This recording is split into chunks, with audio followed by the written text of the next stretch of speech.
My goal for you guys is to teach you how to be the dream client for accredited investors, for institutional investors, for people that can write big checks, how to show up in a way that's conducive to being able to ask for that 7 or 8 figure commitment. There's 4 levels of competence.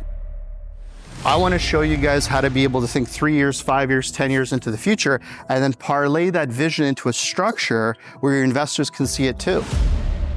The best way I've found to summarize the mindset is in the context of be, do, and have.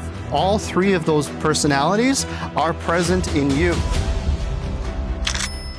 I've sourced well into 9 figures in private capital, and I've done it for real estate. I've done it for finance companies. I've done it for consumer services, and I've even done a few startups for capital raising. So my preference is obviously real estate and sometimes operating businesses, but I don't want you guys to think this is a real estate training event. You will see real estate as the backbone of it, but the real training here is to show you guys the capital raising part of the business. This deal right here, Ashwood Park, my last fund, we bought this thing in June of this year. The seller wanted $16 million originally for this property last fall. He had it under contract for just shy of 16 million. Fell out of contract. As you guys remember, interest rates went up and went up and went up. Fell out of contract at almost 16, went back under contract at 14.5. That guy couldn't close because they were paying too much money. We came in and initially they're like, okay, 13 is our rock bottom price. It was 13 or 12.6 or whatever. I don't even remember anymore. I said, okay, no problem. I'm at 12. Well, look, we're a fund. We're going to close. Just to be able to say we're a fund, we're going to close, their confidence here. What is the difference of you saying, well, how are you going to close? Oh, well, I know all these guys. We're going to put the money together. Trust me, I'll figure it out. How much negotiating do I have then? Very little, right? My answer is we're a fund. We're closing. Here's our price. So finally they relented. It was 11.8 million. They signed back. Then we went into due diligence and then we paid 11.1. And that's what we actually paid for it when we closed. So it's almost $5 million. Right? In savings, that's built-in equity. Anybody bought like a house for like 50 grand or 100 grand off, and then you immediately have that equity? What if you could do that on 200 units? That's the next step. You have to have a fund. You have to have a structure that allows you to immediately act and do things like this. So my goal for you guys is to teach you how to be the dream client for accredited investors, for institutional investors, for people that can write big checks. I want to show you guys as much as I can in how to show up in a way that's conducive to being able to ask for that 7 or 8 figure commitment. Because that's what it is. Look, getting checks for 50 or 100 grand is great and it's fantastic. And you guys have done it with your last development, your project. You pick up, accredited investors one at a time. But ultimately, you want to build yourself to a point where you can eventually ask for 7 figure, 8 figure, maybe one day 9 figure capital commitment. Like that's life-changing stuff. And for those of you who are like, well, I have to give away more of my company. Okay. Would you rather keep 50% of $1 million deal or 10% of $100 million deal or 20% of $100 million deal? They're both going to take you the same amount of time. If not, one will take you more energy. The amount of time I put into buying these 144 units is probably what somebody would put into buying a duplex. Honestly, there are a few more reports and a few more expenses, but ultimately it's still the same closing process. It's still financing. It's still paperwork. It's still legal. It's still due diligence. You still got trades. So $6.5 million we were able to save. Actually, that's CAD. USD was about 5 million. I guess we converted it to CAD. We literally sliced $5 million USD off this purchase. So if all I do is don't add any value and I stabilize it, that's 5. I increase the rents by $200-300. 5 becomes fill in the blank. 7, 8, 9, I don't know. That's the power of having a fund. That's the power of being able to marshal capital and resources. It is incredibly powerful, guys. If you had a fund or if you had a structure that you could go to and raise capital with, how much more aggressive would you guys be when you write offers? Right? Think about yourself before you spent your own money as an investor, okay? For those of you who had bought a bunch of properties with your own money, when you had that money in the bank and it was just your cash and you were writing offers, you were probably a little bit of a bully, right? When you were writing your offers, you're probably pretty aggressive, pushing for terms because you knew you had the money in the bank. right? If you could replicate that feeling times 10, times 100, that's the goal. Like just the sheer fact of having access to the capital, you can negotiate. My God, can you negotiate? They ask you POF. By the way, it's not plenty of fish, okay? That's proof of funds. Because you'll get a text, but a few of you didn't get that. Eh? Plenty of fish is a dating, that's okay. How do I know about that? I'm 38 years old. That's how I know about that. My point is that when you have access to that capital, you can really push boundaries. And that last transaction, literally, that guy says to me, he goes, well, your offer is fill in the blank, favorite 4-letter word, blah, blah, blah, blah, blah. I go, here's the bank account. Here's the contract. So being in a position where you have the cash, dig your well before you're thirsty. That's the whole method. Now, the challenge you guys are all going to have in this room, and you might be having these thoughts is, well, but how do I raise the money if I don't have the deal yet? But then if I have the deal, right? Because it's like, I don't have the deal, but I want to get the money. So how do I get the money before I get the deal? And that is one of the limitations you have when you're doing promissory notes or joint ventures is without a deal, there's no discussion. So with a fund and a fund structure, you can structure it in a way legally where you're able to accept funds on things you're going to do in the future. It's a really important distinction. And by building in the discipline into running a fund or building a fund, what you actually end up doing is when you're ready to scale beyond that initial thing, you already have the foundation in place to go from 10 million to 25 to 50 to 100. The foundation's already there. It's part of the prerequisite of building a fund. So my opinion, the deal I just showed you guys, if you were in a position to pull the trigger on something that even added $1 million or $2 million to your net worth, would that drastically change how you live your life today? Of course it would. For some of you, maybe the needle is 5 million, maybe it's 10, whatever that amount is. I'm of the opinion that one deal, one opportunity will literally change how you do everything. Your entire life. The thing is, are you going to be ready when that opportunity presents itself? That's the one thing. And that's the power of, again, being able to build a fund. I've done over 12 individual real estate acquisitions. These were technically funds, but I just call them real estate I did them as funds for the most part. The 30 million plus, the plus is because I don't remember, and I just didn't feel like adding it up, but it's a lot. On the equity side, this doesn't count mortgages. So none of these amounts count mortgages. You know how people tell you they've done millions of dollars in transactions? This is just equity. Really important distinction. So that's the actual commercial real estate transactions. I've done 4 funds over $100 million in equity. I've done 5 institutional term sheets ranging between $25 and $100 million. And I've had a buyout offer for a company at $100 million valuation. It fell through because COVID happened, and that changed the entire world. Man, that kicked my ass. I'm not going to lie to you guys. That COVID kicked my ass. You know how you saw the gyms or you saw the guys running the restaurants or whatever, they just got thrown for a loop. When COVID happened, I was not ready for it with this business, and unfortunately it kicked my ass. But had COVID not happened, maybe for another 6 months, sometimes the timing has a lot to do with it too. But the reason why I'm sharing this with you guys is because I want you guys to appreciate that I'm coming from a position of service. I'm trying to show you what's worked for me and what hasn't worked for me. Capital raising. There's 4 levels of competence, in my opinion. The first one is what's called unconscious incompetence. So in other words, you don't know that you don't know. You don't know that you don't know. I'll give you an example of unconscious incompetence, okay? I'm 225 pounds now. I got up to about 255 or 260 pounds. I didn't know I was 260 pounds until I crossed the street and someone yelled, "Hey, fat ass, get off the road." And I'm like, me? How? I bought a scale. Literally. This is years ago. I bought a scale, I put it down, I stepped on it, I'm like, no, that's broken. Swear to God, I went back to the store, like, this scale's broken. Tried another one, the same thing, same number. That I was unconsciously unaware of the fact that I was so heavy. You understand? Like, it was a blinder that I didn't even know I didn't have.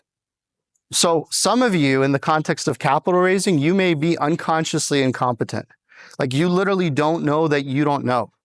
That's the first level. The second level is consciously incompetent. So now you know that you don't know. So I now knew that I was 30 or 40 pounds overweight. Like, the scale is right there. I am now consciously incompetent. I know that I'm overweight. Like, I'm now aware I'm dealing with this. My concern for you guys in the capital raising context is that you will become consciously incompetent when you see the deal of a lifetime pass you by. That's when it'll hit you, if it hasn't already. Because you'll see something that you'll be like, man, because in your brain, you're like, this makes sense. There's a hospital going in here. There's the GO train. There's this happening, whatever it is. Leo, you've probably had it many times over the years, right? Where you're just like, this is so obvious, right? And then you're sitting there and you're like, well, what do I do with this information? Because again, if all you have is a hammer, everything looks like a nail. Well, what if you can't hammer this one thing because financing's not available? Maybe you need to remediate the ground. Maybe there's something here. Maybe there's something here. Maybe you truly need to figure out how to put in equity, and this deal is only available for 10 days. Well, if you don't have the structure, if you don't have the tools, what are you going to do about it? Absolutely nothing. So you become consciously incompetent. The next step is I want to help you guys become consciously competent. And this is an ongoing process. This is something that you'll get a lot out of this weekend, but beyond this weekend, applying these tools, being part of a community, whether it's our community, other communities, is something that's going to be of service to you because you're going to continue to refine your ability to execute whatever that thing is. And the beautiful thing about this training is it doesn't matter if you're trying to build 200-300 units in the Maritimes, if you're trying to buy apartment buildings in the US like me, or if you're trying to buy commercial plazas in Southern Ontario or Industrial Blaze, or if you're trying to open up a car rental, whatever it is you're trying to do, as long as you understand how to structure and raise the capital, you can do it. Also, funds allow you to charge fees in very different ways than you can or can't or shouldn't in joint ventures or promissory notes, which is also a gray area for some people. In funds, it's very clear. It's very black and white. And then hopefully one day over a period of time, you become unconsciously competent. Like one of my best friends does Ironmans. He is unconsciously incompetent. The guy can go run a full marathon and, just get out of bed and go run a full marathon. I need like 6 months to go run a half marathon. By the way, just to give you guys a full loop on that overweight story, the first thing I did after that, when I knew that I was overweight, I went and signed up for an Ironman a year later. I had never swam. I didn't have a bike. And I wasn't exactly in a runner physique, but I did it because I forced myself to get into something. So, question, how much capital do you want to raise in the next 12 months? 100 million? Okay. This isn't a contest. This isn't an auction, by the way. So we got 100. So I love the 100. And these guys are already M1 members, so they're already mentally a little bit further ahead. But if somebody's never done it before, you're thinking, man, if I could even get 5 million in the door, right? That would be the next piece. Exactly. So look, this program is best designed for people that want to raise at least $5 to $10 million. You can do this in 12 months. You can be on track to do it in a month. You can be on track to do it in one check. It's all a function of how much energy and effort you put into it, but this is possible. I've done it. The last fund before COVID, the fund, I've done a lot of funds. One of the funds before COVID, we did 70 million in less than 2 years, or 68 million in less than 2 years. So it's there. It's all there for you guys. Another fund was 15 million. Another fund was it's there. This is all possible, guys. You just have to be able to structure it and see it through. So what's it going to mean to you when you can actually get that capital? Well, so it's interesting with Tom and Kush is because they just did a large raise on a 200 plus unit development. You guys have a ton of other opportunities that are now coming to you because you closed on this thing, right? So as soon as you close on something, people are like, wait, you're real? Here's everything, here's all the, you see that too as a realtor, right? Building a fund, running a fund allows you to have the gold. Also allows you to consistently be out there raising money from your investors. Whereas a JV or a promissory note, you're always trying to play matchmaker and just, it's a lot of wheel spinning. It's like the equivalent of, you ever see those cars on the road that looks like a Lamborghini, but it's like a Fiat with a Lamborghini cover on it? Yeah, it looks like a Lambo until you take it to the track, right? And then you realize it's a Fiat or a Fiero or whatever, right? That's the problem with not having a fund, is once you actually understand the fund model, you can legitimately go on the track. And then you'll have opportunities that keep coming at you. And as soon as brokers know that you run a fund, it's a totally different game. The mindset, the best way I've found to summarize the mindset is in the context of be, do, and have. So the three types of personalities that concept impacts are the victim, the worker, and the winner. Now, the victim, by the way, just so you guys know, all three of those personalities are present in you. And you, and you, and me. Like, for example, this morning I woke up like a victim, okay? Because my daughter was up early, so I was up early. And, the victim says things like, why did this happen to me? How come this? How come that? More importantly, in the context of be, do, have, the victim says things like, oh, well, that's easy for you, Marcin, because you have context, you have the knowledge, you have the experience, you have the track record. If I had those things, I could do what you're doing, and then I would be successful, or I would be happy. So the victim puts the lack of having as the reason why they're not doing anything about it, why they can't do anything. You guys understand? So literally, because you don't have something, you're immediately a victim. You can't do anything about it. I don't have this, therefore I can't do anything. I don't have any money, so I can't buy any real estate. Okay. Well, if I ever let money stop me, I would have never bought my first property. I would have never bought my first company. I would have never fill in the blank last thing I did. You figure it out. Right? So that's the victim mentality. Most of you are not the victim, but sometimes we end up having a pity party for ourselves. Like, hey, this is hard.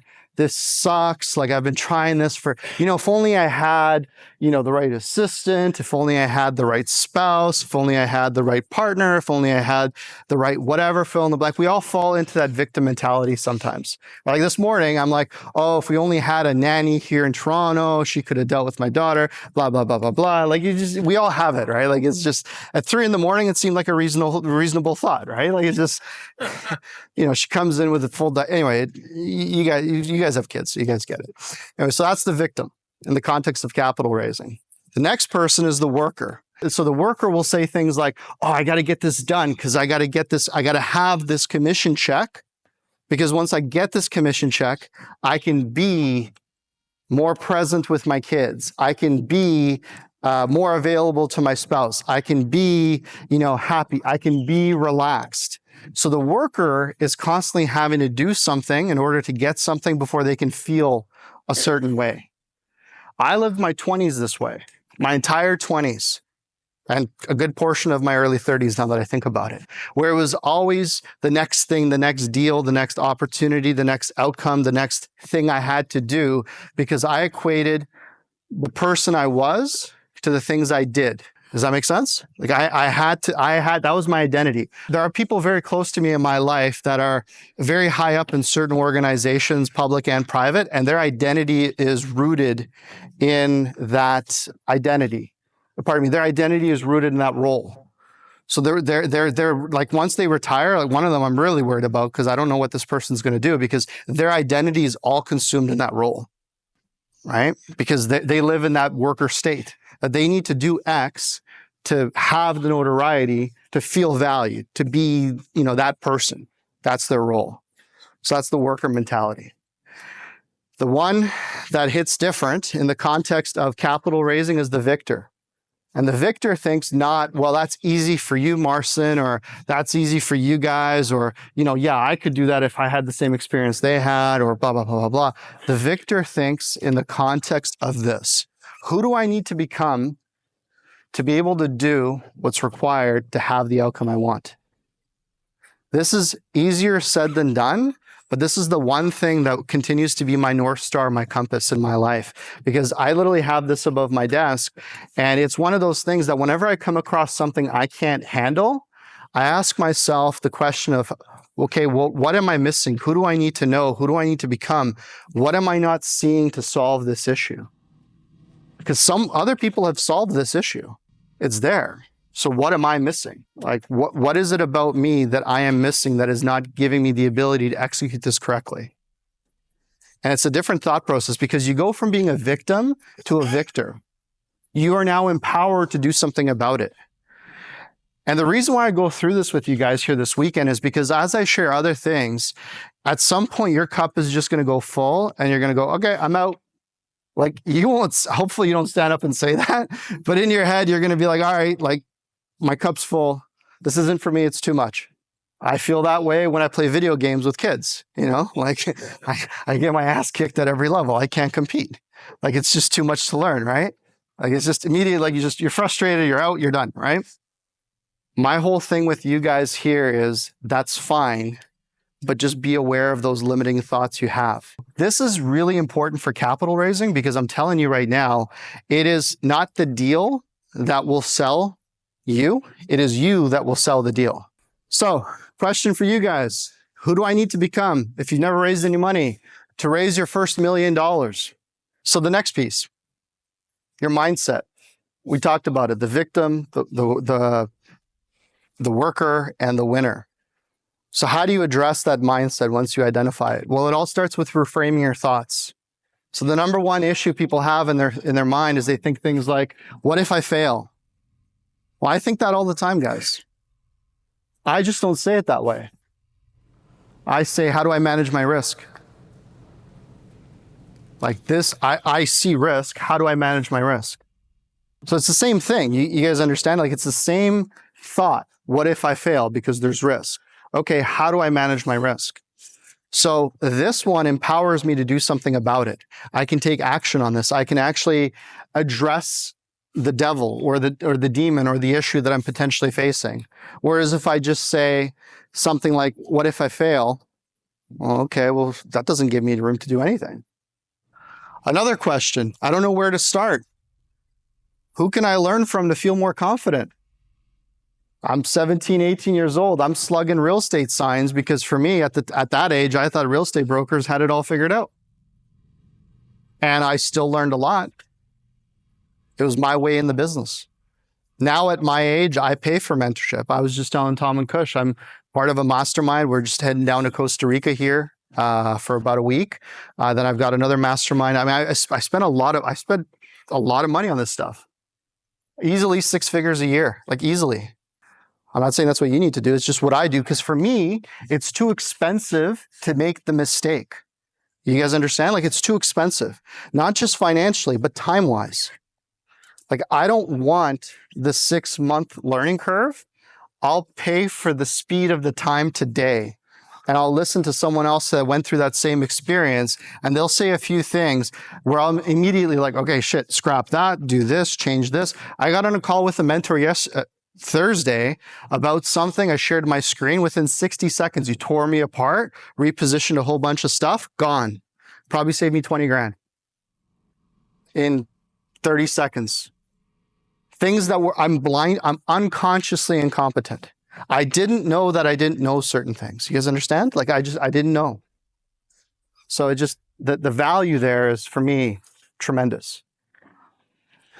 Never done this before. Who can I work with to become more credible? All right. There's a reason why people buy into franchises or licensing agreements or different organizations or opportunities or take internships or go work at banks or do whatever it is, because you're looking for that credibility. You're looking for that track record. You're looking for that experience. You're trying to figure out whose wagon you can hitch yourself to.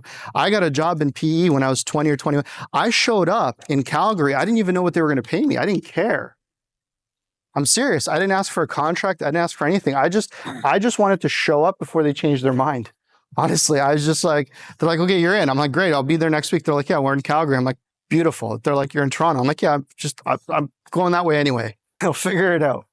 You know, then I went on, it wasn't Google Maps yet, it was MapQuest. And I'm like, shit, where is this Calgary? Like I'd never been there before. I Googled it. I'm like, holy crap, that's a long drive. I had no idea, right? I was so committed to I didn't care. You understand? I would have gone to Nuck Puck Tuck Nunavut to go work there. I didn't care. You know, I wanted the experience. I wanted the credibility because I immediately went from doing what I did to buying 200-300 unit apartment buildings. That credibility, like, how do you buy this? How do you buy that experience? You don't. So I just said yes. After 3 months, I finally asked to start getting paid. Literally, I didn't get paid for 3 months. They didn't know that they didn't put me on the payroll because I just started showing up. And then after I firmly implanted myself in the company and started adding value, I'm like, hey, so am I going to start getting paid? They're like, you don't get paid? I'm like, no. They're like, oh, go talk to, Jimmy so-and-so or whatever. I'm like, I walk in, he goes, he looks at me, he laughs. He goes, we haven't paid you for 3 months. I'm like, no. He goes, where's your contract? I'm like, you guys haven't given me one. Because they were a fast growing PE firm. They were growing so fast, they didn't even notice. They didn't legally hire me. I didn't care. You guys understand? I wasn't trying to be a piker. I wasn't trying to create any friction over the fact that, God forbid, there was a misunderstanding about them hiring me. All right. Like I wanted a desk first because I didn't have the university degree. I didn't have the credit. I didn't belong in the room. You guys understand? Like I didn't belong in that office. I didn't have the degree. I didn't have the credentials. Everybody was supposed to be done university. I dropped out of university because I had the opportunity. I just didn't want anybody to review my file again and be like, so who, because the question is like, whose son are you? Whose daughter are you? I didn't want any of those things. So what is it that you're willing to do? So that's the piece. I don't know anybody with money. Why not say this? How can I add more value to become worth knowing? So it goes on and on and on and on. Now, if you're at the you guys aren't all cows, okay? If you're at the multifamily conference, you saw this. So you know what the biggest difference between cows and buffaloes are? One of the biggest differences? When there's a thunderstorm, the cows run from the thunderstorm. They run away. You know what ends up happening? Thunderstorms move, right? So they end up chasing the cows. So they end up getting wet longer. Literally what happens. You can Google, you can fact check me after this. Cows literally run from the storm. Whereas a buffalo, they intuitively know that the safest place in a storm is in the eye of the storm. So all buffaloes, bison, run into storms. They literally charge right into the storm. And what ends up happening is they end up running out of the storm. The very thing they're afraid of, they charge right at it. And what ends up happening is the storm moves away and they're fine. So the question for you guys is, what storms are you running from? What are the things that you know you need to learn in this side of the fence that you continue to run from? Because the more you run from it, the more it will chase you. The more it will remind you that that is the thing that you're missing. Whatever that thing is. You don't know how to read financial statements, you're going to you're going to keep getting your ass kicked. You're going to keep getting conned. You're going to keep losing money. Don't know how to talk to people, you're going to keep getting shit deals. Don't know how to negotiate, you're going to keep getting outflanked. Now, if you're comfortable and you're happy with doing JVs, great, God bless, do them. There's nothing wrong with that. It's just, I'd rather do one deal a year than 50.